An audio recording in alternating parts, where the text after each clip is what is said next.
వీక్షకులందరికీ నమస్కారం. జూన్ నెల ద్వాదశ రాశులపై ఏ విధమైనటువంటి ప్రభావాన్ని చూపెడుతూ ఉన్నది, జూన్ నెలలో ఉండేటువంటి గ్రహస్థితి 12 రాశులను ఏ విధంగా ప్రభావితం చేస్తూ ఉన్నది, ఈ విషయాన్ని ఈ వీడియో ద్వారా తెలుసుకుందాం. ముఖ్యంగా ఈ మాసంలో చాలా ముఖ్యమైనటువంటి మార్పులు కొన్ని ఉన్నాయి. కొన్ని గ్రహాల తాలూకు యుతులు, కొన్ని సమసప్తక స్థితులు, కొన్ని షష్టాష్టక స్థితులు ఈ రాశులపై ప్రభావాన్ని చూపించబోతూ ఉన్నాయి. ముఖ్యంగా తొలగిపోయినటువంటి కుజస్తంభన దోషము గత సంవత్సరం 2024 సంవత్సరం ఆగస్టు దగ్గర నుండి ఉన్నటువంటి కుజస్తంభన ఈ సంవత్సరంలో ఈ జూన్ 7వ తారీఖు తోటి తొలగిపోతూ ఉన్నది.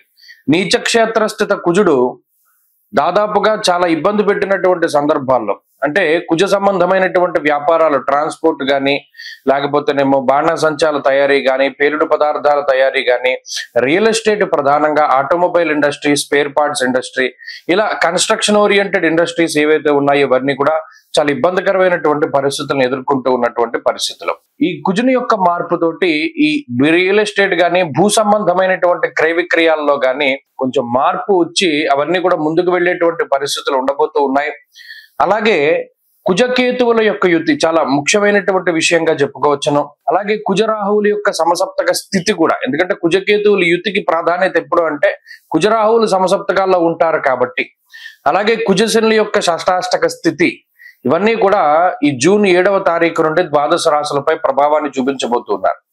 అలాగే రవి ఈ జూన్ నెలలో 15వ తారీఖు వరకు వృషభ రాశి యందు, 15వ తారీఖు దాటాక మిథున రాశి యందు ఆయన సంచరించబోతూ ఉన్నారు.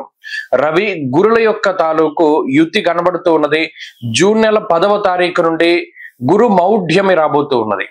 అంటే 10వ తారీఖు లగాయతూ ఏ విధమైనటువంటి శుభ కార్యక్రమాలు కూడా చేయడానికి లేదు. జూన్ 10 దగ్గర నుండి గురు మౌఢ్యమి అన్నారు కాబట్టి ఇది ఒక ముఖ్యమైనటువంటి యుతిగా మనం చెప్పుకోవచ్చును. అలాగే శనేశ్వరుడు మీనరాశి యందు సంచరిస్తూ ఉన్నారు. కుంభమందు రాహువు, అదే మాదిరిగా సింహమందు కేతువు సంచరిస్తూ ఉన్నారు. శుక్రబుధులు ఈ మాసంలో ఎక్కువగా అతిచార వక్రాలతోటి చివరికి వచ్చేసరికి శుక్రుడేమో వృషభ రాశి యందు, అలాగే కర్కాటక రాశి యందు ఏమో బుధగ్రహం సంచరించబోతూ ఉన్నారు. కాబట్టి ఈ మాసం చాలా ముఖ్యమైనటువంటి మాసం. ముఖ్యంగా పెద్ద గ్రహాలు మారుతూ లేదా ఆయా గ్రహాలపై కుజుని యొక్క ప్రభావం పడేటువంటి మాసంగా చెప్పవచ్చును. దీనిలో ద్వాదశ రాశుల వారికి ఏ విధమైనటువంటి ఫలితాలు కలగబోతున్నాయో తెలుసుకుందాం ఈ వీడియో ద్వారా. సింహరాశి వారికి జూన్ నెల సామాన్యమైనటువంటి ఫలితాలు కనబడుతూ ఉన్నాయి. అయితే ఈ కుజస్తంభన దోషం తొలగిపోయిన తర్వాత వ్యయ కుజుని యొక్క స్థితిగతులు తొలగిపోతాయి. జన్మరాశి యందు కుజుడు అంత అనుకూలించకపోయినప్పటికీ వ్యయస్థానమందు కుజుడుండేటువంటి దోషంతో పోల్చుకుంటే జన్మ కుజుడు కొంత పర్వాలా. సింహరాశి వారు గమనించండి, గత సంవత్సరంగా ఉండేటువంటి పరిస్థితుల్లో సుఖమైనటువంటి నిద్ర లేదు. అంటే కంటిన్యూస్ గా రాత్రి పడుకున్నటువంటి పరిస్థితులు ఉండవు. ఏదో ఒక అలజడి, ఏదో ఒక మానసిక అశాంతి, సగం నిద్రలో మెలకు వస్తూ ఉండడం, ఆ తర్వాత నిద్ర పట్టకపోవడం, పగల్లో పనిచేసేటువంటి సమయాల్లో నిద్ర రావడం, ఇటువంటివన్నీ ఉంటాయి. అలాగే ఖర్చు పెట్టేటువంటి ధనం కూడా, అయ్యో మనం ఇది అనవసరంగా ఖర్చు పెడుతున్నాం, వీడు మనల్ని మోసం చేస్తున్నాడు, ఇందులో చాలా ఇబ్బందులు ఉన్నాయి అనేటువంటి విషయం తెలిసినప్పటికీ ధనాన్ని ఖర్చు పెట్టవలసినటువంటి పరిస్థితులు, కొన్ని అనవసరమైనటువంటి ప్రయాణాల రీత్యా చాలా ఇబ్బంది పడ్డటువంటి పరిస్థితులు, ఇవన్నీ కూడా ఈ రాశి వారిలో ఎక్కువగా ఉంటాయి. ఇప్పుడు ఆ కుజుని యొక్క మార్పు వల్ల ఈ మాసంలో ఇవన్నీ తగ్గుముఖం పట్టడానికి అవకాశం ఉంటుంది.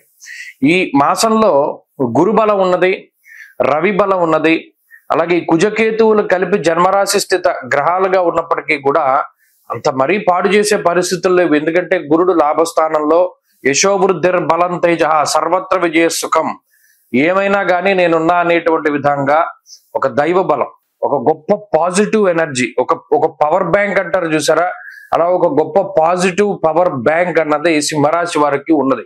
చాలా గొప్ప శక్తి. ఏ చిన్న ఇబ్బంది వచ్చినా దేవుడు కాపాడేస్తూ ఉంటాడు. అలాగే ఏదైనా రాంగ్ ట్రాక్ కి వెళ్తూ ఉన్నా, ఆలోచనలు ఎప్పుడైనా పక్కదారి పడుతూ ఉన్నా, ఏదైనా సరే వెంటనే మళ్ళా దాని నుండి వెనక్కి వచ్చేసేటువంటి పరిస్థితులు ఉంటాయి. ఇలా అన్ని విధాలుగా కూడా సింహరాశి వారికి గురుడు, దశమ స్థాన స్థిత రవి అర్ధసిద్ధి సదారోగ్య, అటు ఆర్థిక పరిస్థితుల్లో కానీ ఆరోగ్య పరిస్థితుల్లో కానీ కించిత్ ఏదైనా మార్పు వచ్చినా వెంటనే పనిచేసేటువంటి విధంగా రవి గురులు అక్కడ రెడీగా కూర్చున్నటువంటి గ్రహాలు. కాబట్టి కుజకేతువులు, అష్టమంలో శనేశ్వరుడు, సప్తమ రాహువు, ఈ మిగతా గ్రహ సంపత్తి ఏది ఇబ్బంది పెట్టినా కూడా రెండు చాలా పనిచేస్తున్నాయి. చూడండి, మన ఇంట్లో బ్యాటరీస్ అవి ఉంటాయి, కరెంట్ పోయినప్పుడు మళ్ళీ వెంటనే పవర్ సప్లై వచ్చేస్తుంది. అలాగే ఈ కుజకేతువులు గాని, శని గాని సింహరాశి వారిని ఏదైనా బాధ పెట్టాలి అనే ఆలోచన వస్తే చాలు గురు రవులు బలంగా పనిచేస్తారు. కాబట్టి అదొకటి చాలా గొప్ప శక్తిగా చెప్పవచ్చును. ఆత్మస్థైర్యం ఎక్కువగా ఉంటుంది, చేసే ప్రతి పని మీద శ్రద్ధ చూపిస్తూ ఉంటారు, ప్రతి పనిలోనూ చాలా క్షుణ్ణంగా ఏకాగ్రత ఉంటూ ఉంటుంది, అన్నిట్లోనూ కూడా ముందుండేటువంటి ప్రయత్నం చేస్తూ ఉంటారు సింహరాశి వారు. కాబట్టి అన్ని విధాలుగా కూడా సింహరాశి వారికి ఈ మాసం చాలా మంచి మాసము. ఉంటాయి కొన్ని ఛాలెంజెస్ ఉంటాయి, కొన్ని ఒడిదుడుకులు ఉంటాయి, వాటన్నిటిని కూడా తట్టుకుని నిలబడగలిగేటువంటి శక్తి గ్రహస్థితి ఇస్తుంది. ఉద్యోగపరమైనటువంటి ఎదుగుదలకి అవకాశాన్ని కల్పిస్తుంది, వ్యాపారపరమైనటువంటి ఎదుగుదల ఉంటుంది, అలాగే ఉద్యోగపరమైనటువంటి మార్పు, స్థాన చలనము ఇటువంటి వాటికి అవకాశం ఉంటుంది. అలాగే ప్రత్యేకించి సమాజంలో ఉన్నత స్థాయిలో ఉండేటువంటి వర్గం ప్రజల తాలూకు అండదండలు ఉంటాయి. మీకుండేటువంటి స్కిల్, మీకుండేటువంటి నాలెడ్జ్కి తగినటువంటి ప్రతిఫలం ఉంటుంది, మీరు కష్టపడ్డ దానికి సంబంధించినటువంటి ప్రతిఫలం ఉంటుంది. ఇలా ఆర్థిక పరంగా, ఆరోగ్యపరంగా ఉండేటువంటి అన్ని విషయాలు కూడా సింహరాశి వారికి చాలా బాగున్నాయి. ప్రత్యేకించి భూపరమైనటువంటి లావాదేవీలు, ఇల్లు అమ్మకాలు కొనుగోలు లేదా స్థలం అమ్మకాలు కొనుగోలు లాంటి విషయాలు ఇవన్నీ కూడా చాలా అనుకూలంగానే ఉన్నాయి. అన్ని విధాలుగా కూడా ఈ మాసం బాగున్నది.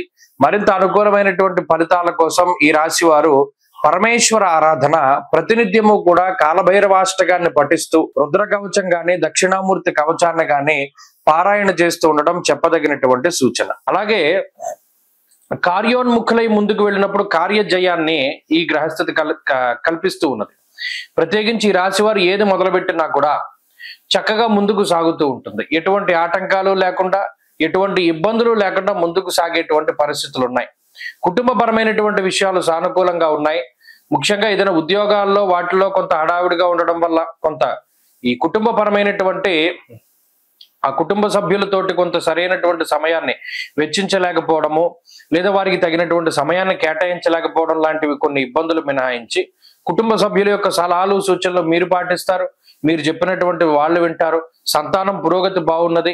కాబట్టి చదువులకి అంటే విద్యార్థులకి, ఉద్యోగస్తులకి, గృహస్థులకి ఈ వారం గ్రహస్థితి చాలా అనుకూలంగా ఉంటుంది. ప్రత్యేకించి ఏదైనా పెట్టుబడులు పెట్టడానికి, కొత్తగా వ్యాపారాలు ప్రారంభించడానికి, కొత్తగా ఉద్యోగ మార్పు చేయడానికి కూడా ఈ గ్రహస్థితి అవకాశాన్ని కల్పిస్తుంది. అన్ని విధాలుగా సింహరాశి వారికి ఈ వారం గ్రహస్థితి బాగున్నది. అష్టమ శనేశ్వరుడు కొన్ని సందర్భాల్లో ఆరోగ్యపరమైనటువంటి సమస్యల్ని, మానసిక ఇబ్బందుల్ని కలగజేస్తారు. అదొకటి మినహాయించి మిగతా గ్రహగతులు బాగున్నాయి. సరైన సమయానికి నిద్రపోవడానికి ప్రయత్నం చేయండి, మంచి ఫలితాలు సంప్రాప్తమవుతాయి. రాశివారి ఈ వారం మరింత అనుకూలమైనటువంటి ఫలితాలను సాధించడానికై ప్రతినిత్యము దక్షిణామూర్తి స్తోత్రాన్ని పారాయణ చేస్తూ ఉండడం చెప్పదగినటువంటి సూచన. ఈ వారంలో కలిసి వచ్చేటువంటి రోజు బుధవారంగా చెప్పవచ్చును. అదృష్ట సంఖ్య 6, అదృష్ట వర్ణము ఆకుపచ్చ.